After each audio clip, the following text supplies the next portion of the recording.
அன்புள்ளம் கொண்ட VR TV நேயர்களே வணக்கம். நான் உங்கள் அறிமுக ஜோதிடர் வெங்கடேஸ்வரன். இப்ப நம்ம எதை பத்தி பார்க்க போறோம்னா, அக்டோபர் மாத பலன்களை பத்தி பார்க்க போறோம். பலன்களை பத்தி பார்க்கறதுக்கு முன்னாடி எந்தெந்த கிரகங்கள் எங்கெங்க இருக்கு, எப்பப்ப பயிற்சி ஆகுது அப்படிங்கிறத தெரிஞ்சுக்கோ. மிதுனத்தில் குரு பகவான் அக்டோபர் மாதம் 18ஆம் தேதிக்கு அப்புறம் அதே குரு பகவான் அதிசாரம் பெற்று 45 நாளைக்கு கடகத்துல இருப்பார். அதுக்குன்னு தனியா வீடியோ போட்டிருக்கோம், அதையும் போய் பாருங்க. சரிங்களா? அதே மாதிரி சிம்மத்தில் சுக்கிர பகவானும் கேது பகவானும், அதே சிம்மத்துல இருக்கிற சுக்கிர பகவான் பார்த்தோம்னா அக்டோபர் 9ஆம் தேதி கன்னிக்கு பயிற்சியாளர், அதாவது நீச்ச நிலை அடைகிறார். அக்டோபர் 9 அப்ப ஆரம்பத்திலே வருது. அதே மாதிரி சூரிய பகவான் கன்னிலையும், புதன் பகவான் அதே கன்னிலையும் இருக்கார். இவங்க எப்ப பயிற்சி ஆகிறாங்கன்னா அக்டோபர் மாதம் 18ஆம் தேதியும், அதே புதன் பகவான் அக்டோபர் ஆரம்பிக்கும் போதிலே கன்னியிலிருந்து துலாத்துக்கும், அதே மாதிரி துலாத்துல இருந்து விருச்சகத்துக்கும் அக்டோபர் 24ஆம் தேதி, அதாவது 1ஆம் தேதியில ஃபர்ஸ்ட் புதன் பயிற்சி ஆகிறார். அப்புறம் 24ஆம் தேதி கடைசியில, மாச கடைசியில பயிற்சி ஆகிறார். அப்ப இந்த பயிற்சிகள் மாற்றத்தால, அதாவது புதன் பகவான் மட்டும் 2 ராசிகள் தாண்டி போறார். அப்படிங்கறதுனால என்ன நடக்கும் அப்படிங்கிறத பத்தியும், அதே மாதிரி ராகு பகவானவர் அதே கும்பத்திலையும், சனி பகவானவர் அதே மீனத்திலையும் தான் இருக்கார். இவங்களோட மாற்றத்துல எந்த இதுவும் இல்லை.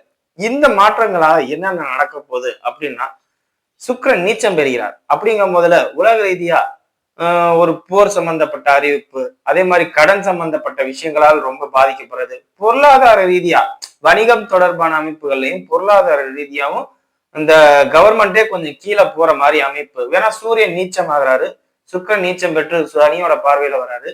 அதே மாதிரி புதன் துலாத்துல இருக்காரு. அப்படி வரும்போதுல பொருளாதார ரீதியா, வர்த்தக ரீதியா, அரசாங்கமே இத்தனை நாள் கூட ஒரு செக்டாரை பத்தி பேசணும், ஐடி செக்டார் இந்த மாதிரி ஏதோ ஒரு தொழில்துறையை பத்தி பேசணும். இப்ப அரசாங்கமே பொருளாதார ரீதியா வீழ்ச்சி அடையும். பணப்புழக்கம் ரொம்ப முடக்கத்துக்கு ஏற்படும். பணப்புழக்கத்தால ஒரு பிரச்சனையை உருவாக்குறது. இப்ப திடீர்னு சொல்ல போனா பணப்புழக்கம் திடீர்னு பண பற்றாம இருக்கு, புதிய புதிய நோட்டுகளை அறிவிக்கிறனால பல பிரச்சனைகளை உருவாக்குது அப்படின்னு கூட ஏதோ ஒரு கவர்மெண்ட் போடுற ஸ்கீம். இப்போ ஒண்ணு இல்ல, 2000 ரூபாய் நோட்டு எப்பயோ செல்லாதுங்கிற மாதிரி பண்ணாங்கல்ல, அந்த மாதிரி ஏதாவது ஒரு புதிய தாக்கத்தை ஏற்படுத்துற மாதிரி மணி ரிலேட்டடா, ஏன்னா சுக்கிரன் நீச்சமாய் சனியோட பார்வையில வரும்போதுல மணி ரிலேட்டடா நம்ம கையில காசு இருந்தும் அது பயனளிக்காத போல சூழ்நிலை, அந்த சூழ்நிலை அந்த மாதிரி அமைப்பு. ஆனா பொதுவா வர்த்தக ரீதியா ஒரு பெரும் வீழ்ச்சியை இந்த காலகட்டத்துல அரசாங்கமே சந்திக்கும் அப்படிங்கிறதுல எந்த மாற்றமும் இல்லை. அதே மாதிரி டாக்ஸ் ரிலேட்டடா அதிகமா போடுறதெல்லாம் இப்ப பார்ப்போம். இந்த காலகட்டத்துல எல்லாம் சுக்கிரன் நீச்சம் பெற்று சனியோட தொடர்பு வரும்போது டாக்ஸ், ஹெவி டாக்ஸ், இப்ப ரீசெண்டா பார்த்தோம்னா டாக்ஸ் எல்லாம் குறைச்சிருக்காங்க. இதே சமயத்துலதான் ஹெவி டாக்ஸ் போடுற காலகட்டமும் வரும். இந்த அக்டோபர் மாசத்துல அரசாங்கமே நிதி பற்றாக்குறை காரணத்தினால ஹெவி டாக்ஸ் போடும் அப்படிங்கிற மாதிரி சூழ்நிலைகள்லாம் வரும். சோ அதெல்லாம் உலக ரீதியா. இப்ப நம்ம வாங்க 12 ராசிகளுக்கும் எப்படி இருக்கும் அப்படிங்கிறத பார்ப்போம். கன்னி ராசி அன்பர்களே, ராசியிலே சூரிய பகவானின் சஞ்சாரம் அக்டோபர் 18க்கு அப்புறம் ராசிக்கு 2ஆம் இடத்தில் சூரியன் நீச்சம் ஆகிறதும், அதே மாதிரி ராசியாதிபதினு சொல்லக்கூடிய புதன் பகவான் ஆரம்பத்திலே இந்த மாதம் அக்டோபர் 1 ஆரம்பிக்கும் போதிலே துலாத்துக்கு சஞ்சாரமும், அக்டோபர் 24க்கு அப்புறம் ராசிக்கு 3ஆம் இடம் சொல்லக்கூடிய விருச்சகத்துல புதன் போறதும் எல்லாமே உங்களுக்கு கொஞ்சம் பாசிட்டிவ் நெகட்டிவ் கலந்த மாதிரி இருக்கும். சுக்கிரன் நீச்சம் ஆகிறார், அதுதான் மைனஸ் ஆகிறதுக்கு காரணமே. 2/9க்குரியவர் சனியோட பார்வையில நீச்சம் ஆகிறார். எங்க? ராசியில. அப்ப தந்தைக்கும் உங்களுக்கும் உண்டான ஒரு ஒற்றுமை குறையும். ஒற்றுமை குறையுங்கிற முதல்ல அவரோட உடல்நிலை ரொம்ப கடுமையா பாதிக்கப்படும் அப்படிங்கறதுதான் சொல்லலாம். இது யாரால நடக்கும் அப்படின்னு பார்த்தா, உங்களோட பார்ட்னர்ஸ், உங்களோட நண்பர்கள், திருமணம் ஆகாதவர்களாக இருக்கும் பட்சத்தில் உங்களோட நண்பர்கள் பழக்க வழக்கத்தாலே அப்பாவுக்கும் உங்களுக்கும் உள்ள ஒற்றுமை குறையும். இல்ல எனக்கு பழக்க வழக்கம், எனக்கு திருமணம் ஆயிடுச்சு அப்படிங்கும் போதுல கணவராலேயோ இல்ல மனைவியாகலையோ இந்த இது நடக்கும். தந்தை உடல்நல பாதிப்புக்கு காரணமே அவங்களா இருப்பாங்க. அதே மாதிரி ராசிக்கு 11ஆம் இடத்துல புது அதிசாரம் வாங்குவார், அதுவும் ஒரு விஷயம். எல்லாத்தையும் யோசிச்சு பார்த்தா இந்த காலகட்டத்துல நீங்க எதுவுமே ஈஸியா கிடைக்கும் அப்படிங்கிற ஒரு நினைப்பை விட்டுருவீங்க. கஷ்டப்பட்டாதான் இந்த உலகத்துல வாழ முடியும் அப்படிங்கிற ஒரு நினைப்புக்கு வந்துருவீங்க. காரணம் என்னன்னா, 9ஆம் இடம்ங்கிறது எல்லாமே தேடி கொடுக்கக்கூடிய இடம். அந்த 9ஆம் அதிபதி சுக்கிரன் நீச்சம் ஆகிறார். 2ஆம் அதிபதி சுக்கிரன் நீச்சம் ஆகிறார். சனியோட பார்வைக்கு கை நீட்டி கடன் வாங்குற சூழ்நிலை ஏற்படுத்தும். நான் ஆல்ரெடி கடன்காரனா தான் இருக்கேன், ஏதோ புதுசா சொல்ற மாதிரியே சொல்றியே அப்படின்னு கேக்குறீங்களா? காரணம் என்ன? சனி 7ஆம் இடத்துல இருக்கு. இப்ப சுக்கிரன் நீச்சமாகும் போது நாணயத்தை காப்பாற்ற முடியாத சூழ்நிலை. எல்லா வகையிலும் இக்கட்டான நிலை. எப்படிடா நம்ம குடும்பத்தை ரன் பண்ண போறோம்? குடும்பத்தா இருக்கட்டும், அப்பாவா இருக்கட்டும், பேச்சுவார்த்தையே உங்களால பேச முடியாத அவச்சொல்ல அதிகமா பேசுவீங்க. கெட்ட கெட்ட வார்த்தையா நீங்க பேசுவீங்க இந்த காலகட்டத்துல. அதை வந்து இது பண்ணலாம். ஏன்னா புதனும் சேர்ந்து விருச்சகத்துக்குள்ள போகுது. அப்படிங்கும் போதுல அவச்சொல்கள் அதிகமா உங்க வாயில இருந்து வரும். குரு பகவான் 11ஆம் இடத்துல இருக்கிறது ஒரு பிளஸ். உச்சமா இருக்காரு. எதா இருந்தாலும் உங்க நண்பர்களோ இல்ல மனைவியோ இல்ல கணவரோ பாத்துக்குவாங்க. உங்க பார்ட்னர்ஸ் பாத்துக்குவாங்க. தாயார் இருந்து சமாளிச்சுக்குவாங்க. எவ்வளவு போராட்டம் வந்தாலும் நீங்களே தப்பாவே இருந்தாலும் தாயாரோ மனைவியாரோ நண்பர்களோ ஏதோ ஒரு ரூபத்துல பக்க பலமா நின்று ஏதோ ஒண்ணு செஞ்சு கொடுத்துருவாங்க. அதே மாதிரி பூமி ரிலேட்டடா கண்டிப்பா ஒரு ஆதாயம் உண்டு. கால்நடை ரிலேட்டடா கண்டிப்பா ஒரு ஆதாயம் உண்டு. அதே மாதிரி அதனால ஒரு பேரு கிடைக்கும் அப்படின்னே சொல்லலாம். பேரு வாங்குற அளவுக்கு வண்டி வாகனம் சம்பந்தப்பட்ட அமைப்பாலேயோ பூமியாலேயோ தாயாலேயோ இல்லாட்டி பயணங்கள் ரீதியாவோ ஏதோ ஒரு பேர் கிடைக்கிற அளவுக்கு ஒரு சூழ்நிலை. ஆன்மீகம் சம்பந்தப்பட்ட அமைப்புகள்ல பொருளாதார ரீதியா உங்களுக்கு பெரிய லெவல்ல பேசப்படாட்டியும் மதிக்கத்தக்க நபர்ப்பா இவரு, இன்னார் இந்த வேலையை பார்த்தாருப்பா அப்படின்னு சொல்ற அளவுக்கு சூழ்நிலை நடக்கும். 12ஆம் இடத்துல இருக்க கேது பகவான் தான் இந்த காலகட்டத்துல உங்களுக்கு வருமானம் சம்பந்தப்பட்ட அமைப்புகள்ல ஏதோ கொடுக்கும். அதே நேரம் 12ஆம் இடத்துல இருக்கிற கேது பகவான் எப்படியா கொடுக்கும்? 12ஆம் இடத்துல கேதுனா செலவை குறைக்குது. கஞ்சம்பாங்க, வடிகட்டின கஞ்சம் யாயுவேன் அப்படின்னு சொல்லுவாங்கல்ல, அந்த தன்மைதான் இப்ப உங்க கையில காசு புழக்கத்தை வச்சுக்கவே வரும். இதோட அர்த்தமே நீங்க சம்பாதிப்பீங்களான்னு தெரியாது, பட் செலவு பண்ணாம இறுக்கி முடியறதுனால கையில பணம் இருக்கும் அப்படிங்கிறத சொல்லலாம்.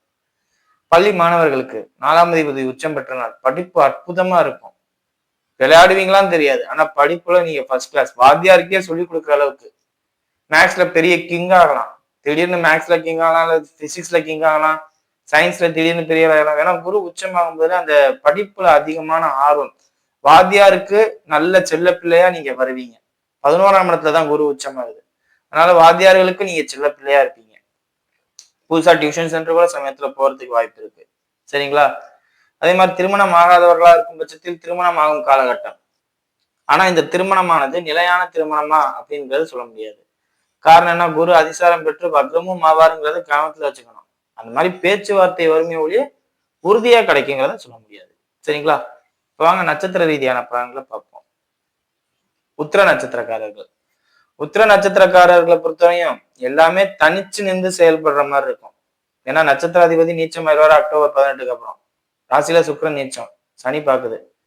யாரோட தயவும் கிடைக்காது. மத்தவங்களுக்காவது நண்பர்கள் உதவியாவது கிடைக்கும், உங்களுக்கு அவங்க உதவியும் கிடைக்காது. எல்லாத்தையும் தனியா போராடுற குணம் உங்களுக்கு வந்துடும். எதையும் நான் சமாளிப்பேன், எதையும் நான் ஜெயிப்பேன் அப்படிங்கிற எண்ணங்கள்.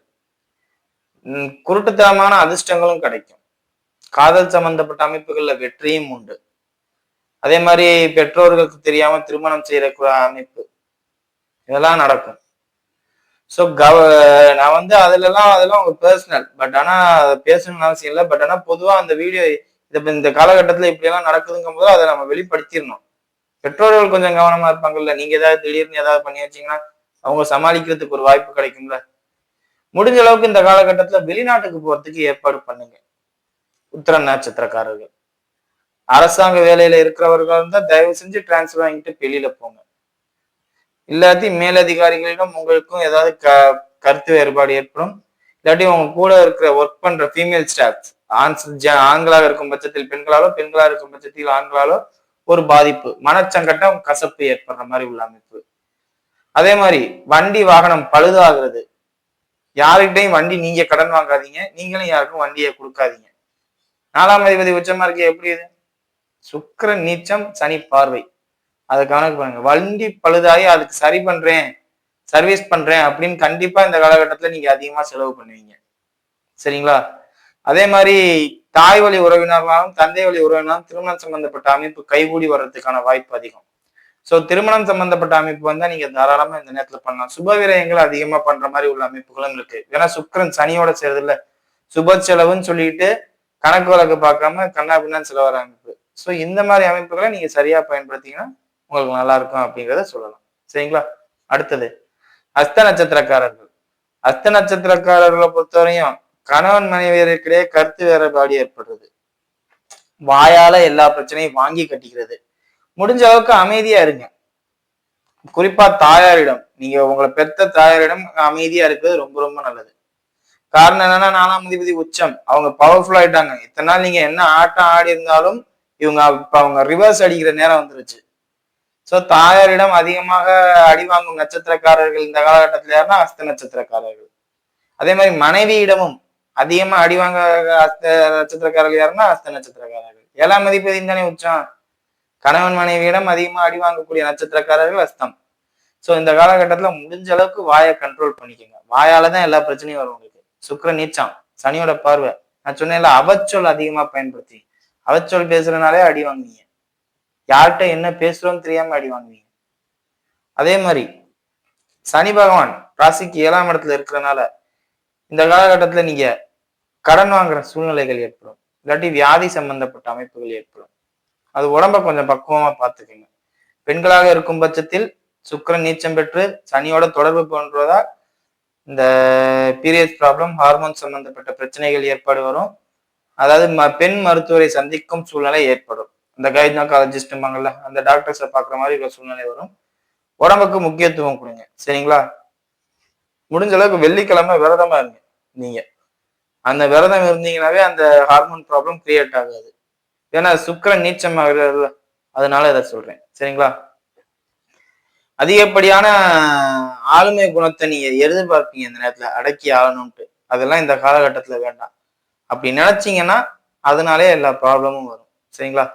மற்றபடி தொழில் சம்பந்தப்பட்ட அமைப்பு பத்தி பெரிய அளவுல பேசுற மாதிரி இல்லை. அது ஏதாவது ஒரு முழக்கத்தை ஏற்படுத்துற மாதிரி இருக்கும். அதே மாதிரி வேலைக்கு இருக்கிறவங்களா இருக்கும் பட்சத்தில் வேலையில அற்புதமான மாற்றங்கள் நிகழும். தொழில் அதிபர்கள் கூட இந்த காலகட்டத்தில் வேலைக்கு போலாம் அப்படிங்கிற அமைப்பு கூட சிந்தனை வரும். காரணம் என்ன, 6ஆம் அதிபதி 6ஆம் இடத்துல ராகு வந்து வலுவா செயல்படும் இந்த நேரத்துல. குருவுக்கு 8ல ராகு அப்படிங்கும் போது அந்த ராகு வலிமையா செயல்படும். பணம் சம்பாதிக்கணும்னா இப்படிதான் சம்பாதிக்கணும், அடிமையா அப்படிதான் சம்பாதிக்கணும் அப்படிங்கிற ஒரு நிகழ்வை கொடுக்கும். சோ அதை பார்த்துக்கோங்க, சரிங்களா? அடுத்தது சித்திரை நட்சத்திரக்காரர்கள். சித்திரை நட்சத்திரக்காரர்களை பொறுத்தவரையும் எல்லாமே நல்லா இருக்குன்னு சொல்ல முடியாது, நல்லா இல்லைன்னு சொல்ல முடியாது. ஒரே ஒரு விஷயம், ஒரு மதிப்புக்கு இல்லாத நபர் கூட உங்களை அஸ்தமனப்படுத்துவாரு, அதாவது உங்களை டம்மி ஆக்குவாரு அப்படிங்கிறது இந்த காலகட்டத்துல உண்மை. சூரியன் நீச்சமாயி உங்க நட்சத்திரத்தை அஸ்தமனம் பண்ணுது, உங்க நட்சத்திர அதிபதிய. அப்படி அஸ்தமனம் பண்ணும்போது ஒரு மரியாதைக்குரிய நபரை அஸ்தமனப்படுத்துறதுங்கிறது வேற. அவெல்லாம் ஒரு ஆளே இல்லை, அவெல்லாம் என்னை அசிங்கப்படுத்துறாயா அப்படிங்கிற மாதிரி உள்ள நிகழ்வுகள் நடக்கும், சரிங்களா?